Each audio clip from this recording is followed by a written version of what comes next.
Good morning, everybody. First of all, everybody hear me okay? Yeah? The visuals okay? Yeah? Anything that isn't clear or whatever, just give a flag from the floor.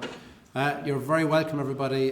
Just to echo Pat's sentiments, it's great to be here and it's great to have so many colleagues, former students and so on present, and our colleagues in the service community.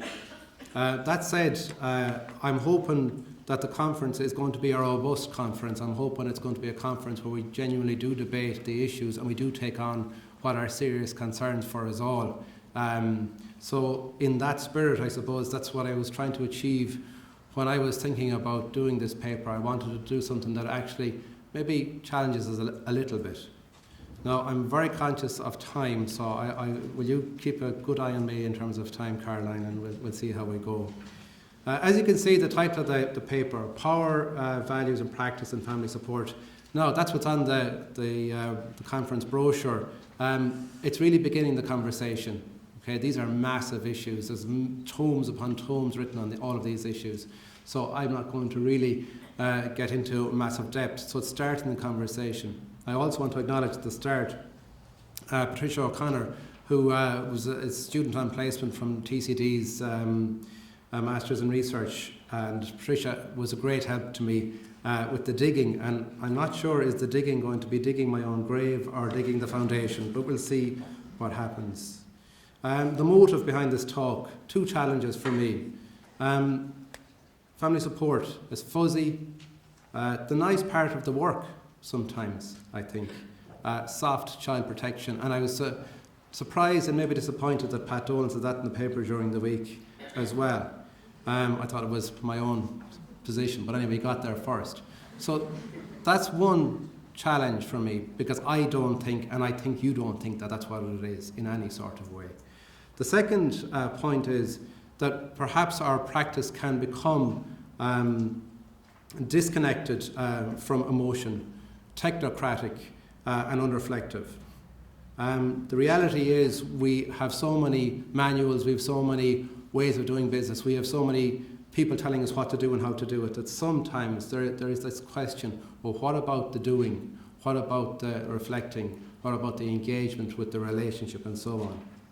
And maybe one contribution, which is to say, a lot of the time family support is orientated and driven by concerns that emerge from psychology, from an individualist, if you want, explanation, an individual level explanation of social problems and issues. And maybe we need to just temper that somewhat and introduce some other considerations from political science and sociology. So I suppose that's the motive behind the talk. The framing, it's theoretical. Okay, I'm not going to apologise for that. But I will say that it's for practice, and it's about helping practice. It's not by a practitioner. I'm not a practitioner.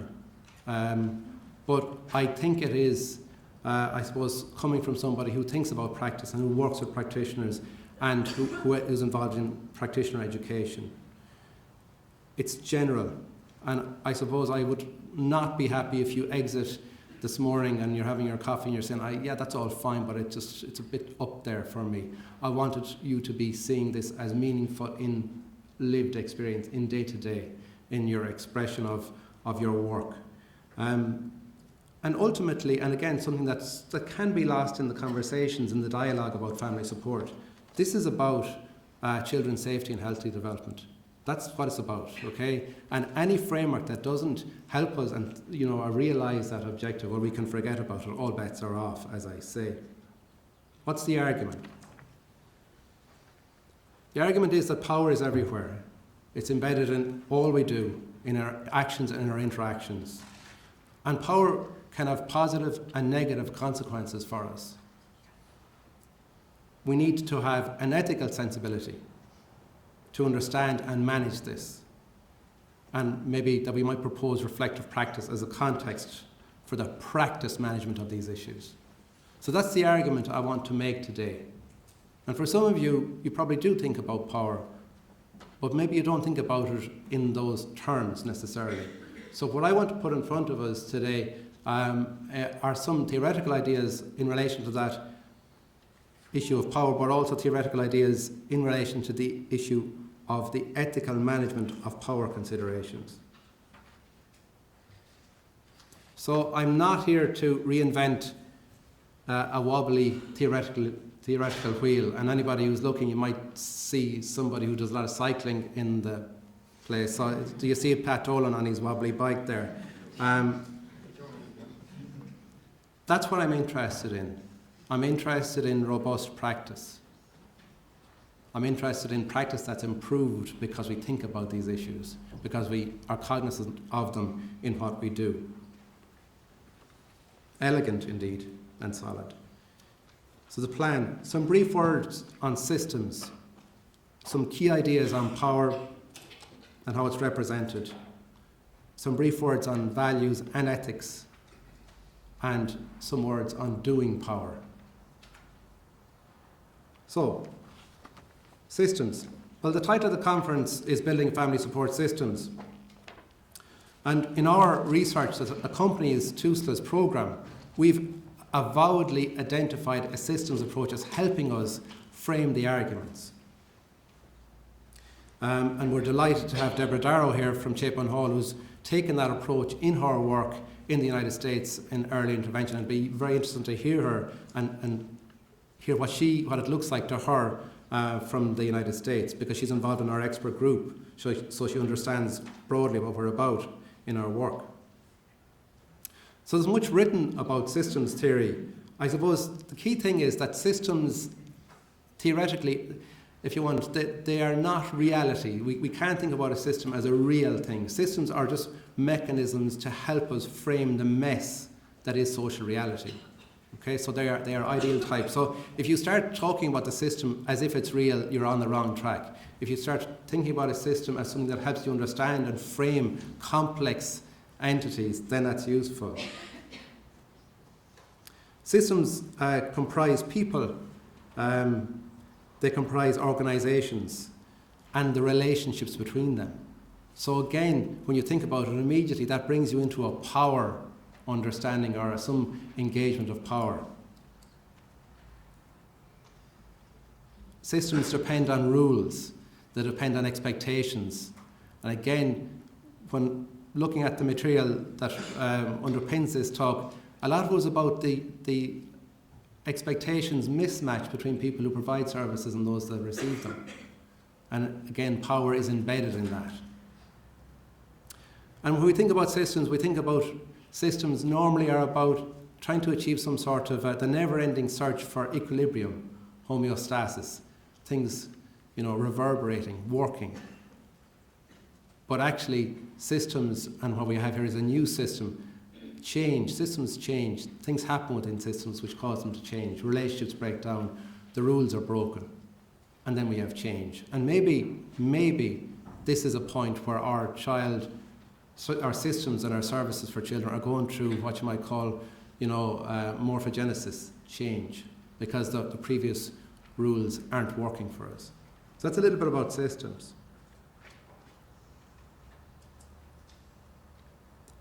I want to just remind ourselves about our current experience.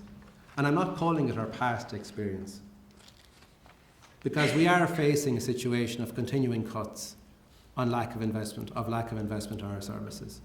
This is the reality. We do live in a society that can be considered unequal in many, many ways.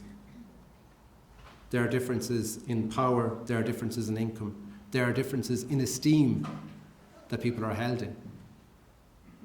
And the reality of it is we have many homeless families, we have people living in unsuitable direct provision centres, we have poor services for people with disabilities, we have lots of things that are wrong. And in a sense, we can pretend that they aren't real things, we can engage in our practice, but we have to not lose sight of them. This is a quote from Chu, who's a social work scholar who writes about power. It's a bit long, but I think it's worth reading, so I'll let you read it yourself.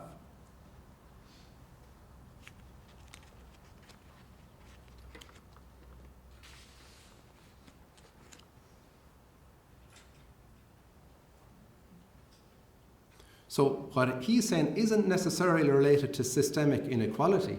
What he's saying is about how we do our business in practice. Okay?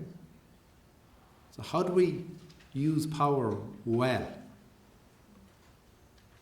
This is from Levine, who's a sociologist, and this is about it's a Canadian study on women parenting alone with children with disabilities. And the question is, do our service systems magnify feelings of powerlessness and shame? I want to talk about shame for a second. We have a colleague in nursing studies, Marcella Kelly, who's doing doctoral work, and she's looked at the experience of young mothers working with services, and it's all about disempowerment and stigma. And that necessarily isn't anything to do with systemic power inequality at the macro level, necessarily. Okay, so that's just a little bit on the context. So what about power? Look, there's much written about this stuff, and I'm trying to give you some headlines, and it's a dense constellation of ideas and debates underpinning these. I suppose the first thing to talk about is maybe zero-sum approaches to power, distributional approaches, or power over. And in a way, these are the most automatic ways we think about power. I have power, you don't. I have the power to make you do something, etc., etc. Power as reflected in systemic inequality. In the context of family support work that's connected to child protection, I have the power to take your child away. But power can also be seen as productive and positive. The idea of power to. And a colleague in the school, Mark Hogarth, writes a little bit about this. I suppose in this context, power to can be seen as a more conservative approach, which is that, society functions and power is created and everybody can have power. Another way of thinking about it is the idea of empowerment, which is that we're actually, if we have a body of power that exists, the people we work with, if we empower them, we're actually increasing the total amount of power in society. Okay. Luke's is the classic power theorist from the 1970s, and his work is cited always. And he says maybe three things. He talks about power, and he builds on the work of previous theorists in the 1950s who looked at political power and power elites and so on. But what he says is, you can see power in decision making, how decisions are made. That's clear enough. You can see also power in how decisions are not made, or they're organised out. Issues are organised out of decision making context. And look at the DAW. Look at how some of the debate over the last number of years has been about how people can't get issues onto the agenda. But look at it in your own work. When you have options, when you're working with people that you don't introduce because they're uncomfortable, and you organise them out in your practice, or you collude in organising them out. Maybe. And then, of course, there's the latent conflict, the more Marxist idea that actually underpinning all this is we don't know what's going on in our lives. We don't understand that we're actually oppressed. We're cultural dopes. So Luke's is useful because he highlights this about this issue. It's not just what you see in terms of power. It's the things that don't enter the decision-making process and aren't even on our horizon. And I'm kind of dumbing down his ideas here, but that's what it's about in a way. So I can't talk about power without talking about resistance. And this is really, really important because in your work, in the context of working with colleagues in an interagency basis, in the context of what Fergal talked about there, which is, the resistance of other departments of state to take on responsibilities to lead in certain areas where they should, or in the context of a young person who says, no, I won't go to that group. That is not for me. So where there's power, there's resistance. It's a kind of a given. So Giddens talks about the idea of that dialectic of control, which is the person with less power always has some. But then I suppose I have to be careful because and I can't even say the word properly, Foucauldian scholar to my left in Caroline. But Foucault is very useful because Foucault says power is everywhere. So if you try to kind of categorize it and put it into a tin and say, well, that's what it is, you're losing the point. Power is everywhere. It's in all our interactions. There's power happening here in this room. And I suppose that's a thread that I think works true for us all in practice. Power and discourse. And again, I don't really want to go into this too much just because of time, but Foucault's suggestion is that, where there's knowledge, there's power. There's a connection between knowledge systems and power. If you think about discourse for a second, Fergal talked about the child protection guidelines, or the child protection legislation. But if you think about the legislation underpinning TUSLA, there is no necessary reason for family support to be in there. Why is family support there?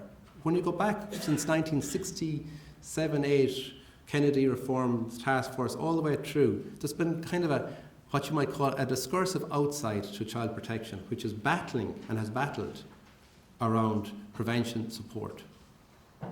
So discourse matters. Where do ideas come from? Who has the dominant idea? What's its basis? And I suppose that does mean something in practice, and I'll come to that. And then expert power, professional power. What makes a profession? You can describe it as Abbott does, the discursive monopoly of a particular area, ownership, knowledge claims, doctors, social workers, teachers, etc. Think about your interagency settings and think about expert power in those and how they can be positive or negative in their intent. Raven is a social psychologist, and I suppose I looked at Raven because I was relatively unsatisfied with some of the sociological work because it wasn't getting at the interactional dimensions of power. And Raven is around for, I don't know if he's alive or not, his key work was with French in 1959, but he updated. The words there reflect the 1959 work, which is in situations, in interaction, we've got coercive power, the threat of punishment, we've the reward power, we've the legitimate power, which we bring maybe with our profession, our role. We have the expert power, which is related, and we have the referent power. And I wonder, is the referent power really important in family support? Identification, you like this person, this is somebody I can work with. Again, soft, fuzzy. And then personal power.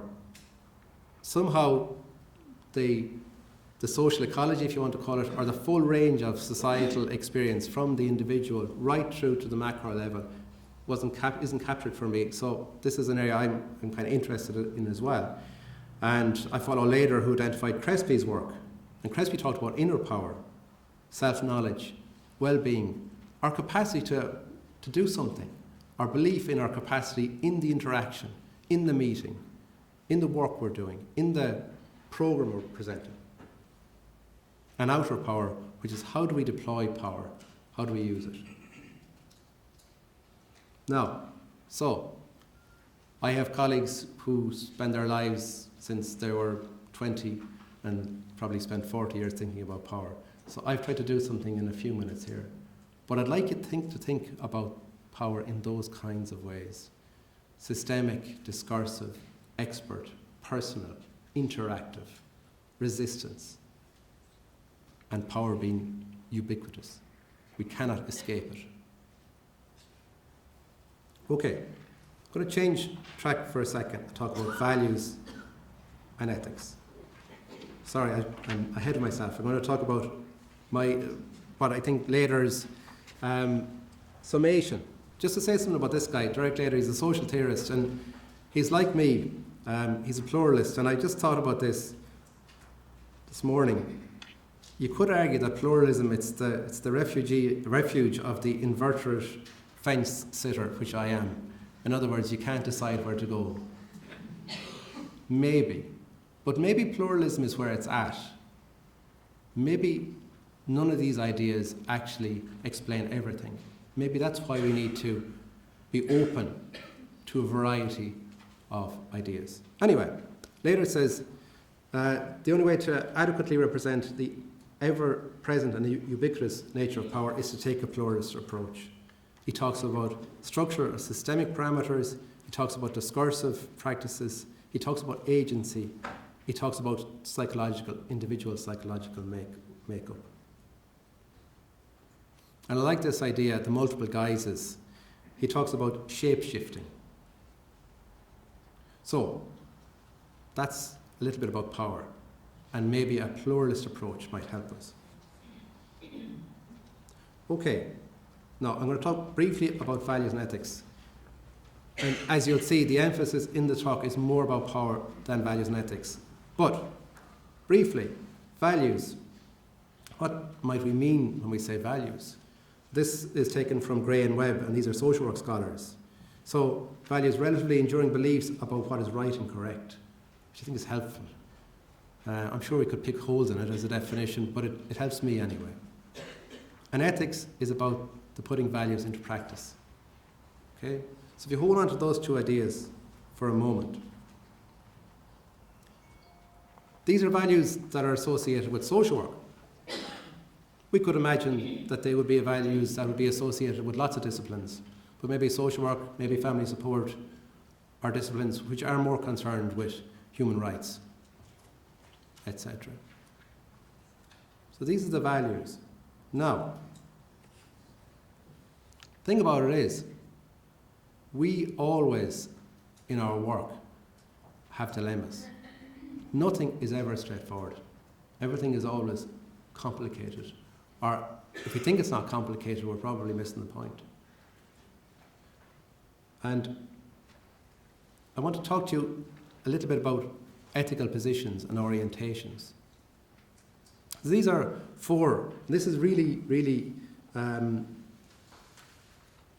suppose, reflective of work that Stan Houston from Queen's did in 2012. His article is titled Engaging with the Crooked Timber of Humanity, Value, and of course the P word again, pluralism and social work. And he sets out approaches to ethics. So just to give you a little bit of a feel for what these are, and maybe you are familiar with them, maybe you're not. But utilitarianism, I suppose, the idea of any decision we make, we should be looking for the maximum satisfaction of the greatest number, and the least pain, if you want. And we have some sort of an aggregation which allows us to calculate this. But of course, in that context, what's good isn't clear. That can lead us to a majoritarian approach to understanding, well, what's right and wrong. Deontology, a word that I wasn't familiar with until quite recently, adhering to moral codes, codes of conduct. So again, we have those in our practice, lots of the time. What's going on here is it's about the motive. Okay, as long as the motive is right and it's guided by these guidelines, then it's going to be okay. Virtue ethics highlights the role of the person. Actions from carefully cultivated moral character. It's about the moral person and the creation of this person. So what's done will be okay if the person is moral. And of course, from feminism, the idea of the ethic of care, Carol Gilligan, Toronto, other colleagues, really what our decisions should be about is recognizing interdependence, relationships, vulnerability. Vulnerability. Think about the use of the word vulnerability. Think about that in the context of a Dáil session and somebody talking about being vulnerable. How we think about our social policies, think about vulnerability, and we don't. But actually, we deal with it all the time, our own and the people we work with. So, where does that lead us to in terms of practice? Well, Stan did a great paper, I have to say, and I have to send him this presentation and say thanks very much for helping me out so much, because I was very anxious about it. So he adapts Seven Hyson's ethic of care approach. And he talks about the head, first of all. And here, and I'm going to quote directly, I conceive of the head as comprising cognitive, cerebral, rational, deductive, and problem-solving dimensions of helping. Okay, rational planning, decision making, and problem solving, critical thinking and reflection. So practical ethics, if you want, one part of it is the head. The next is the heart dimension. It embraces feelings, emotion, sentiment, intuition, empathy, an important idea for us in our work. The hand refers to the use of practical skills and methods to alleviate human suffering in the here and now. How much of our work, for those who are working in the direct family support provision with people, how much of it is about that? Even if we're told by our organisations that we shouldn't be doing that. The washing machine, as Pat might say. And then the feet, which is the idea of going the extra mile.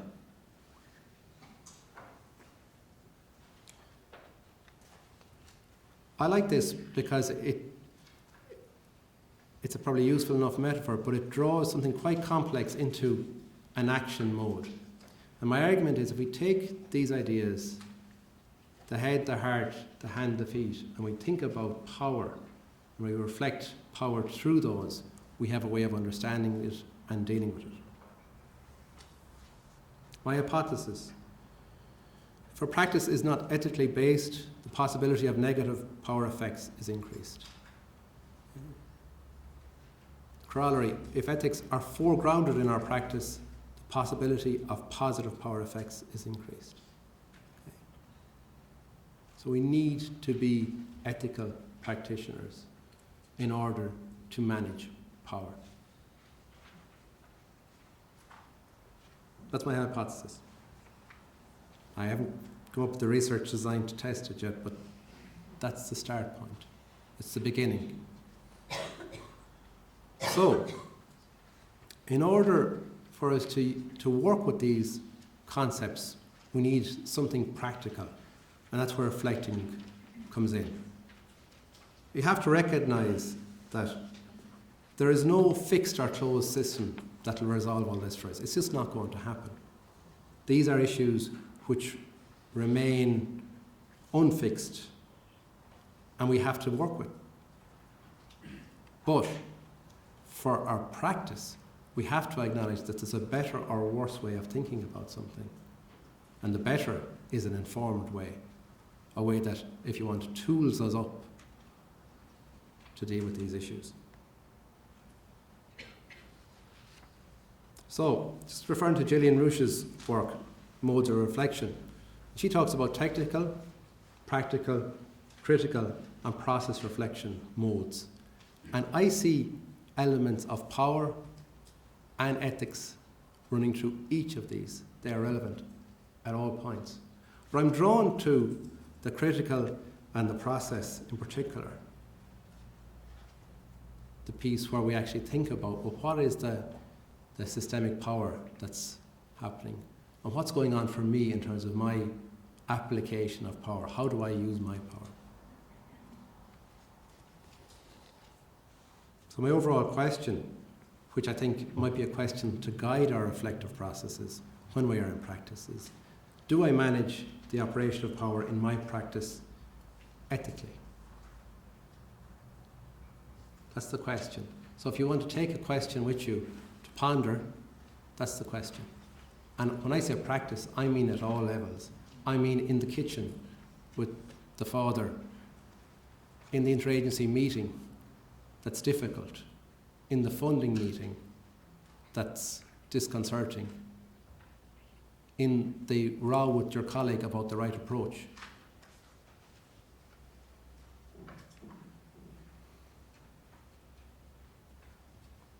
And I'm suggesting, as a practice reflection tool, take any practice scenario, as I've just outlined.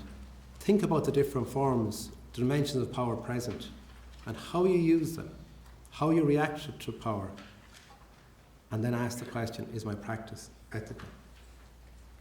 And I have some questions. Do I assert my own power, or power based on my legitimate social role, over somebody in my practice? Do I try to empower in my work, children, parents, colleagues? Do I have a role in addressing oppression, discrimination, inequality? How do I do this? What do I do if the ethical response to the negative power effect that I see puts me in conflict with the organisation I work for? Orientating towards collective action when this is restricted by my organisation? Am I aware of the dominant discourses in policy? Do I challenge them? Am I able to see when the people I work with want me to be the expert and when they don't want me to be the expert? Am I aware of resistance in my work among children, young people, parents, colleagues? What is my personal power? Do I organise issues out? Do I raise people's awareness of their situation? And finally, what is the right thing to do? And how do I decide? Like most things, it's about balance. So that's me. I just want to acknowledge colleagues and doctoral candidates at the centre, particularly Sheila Garrity and Alan Fives, Murray Gibbons and Liam White. Working with them on their work has helped me frame some of these questions for you. So, thank you.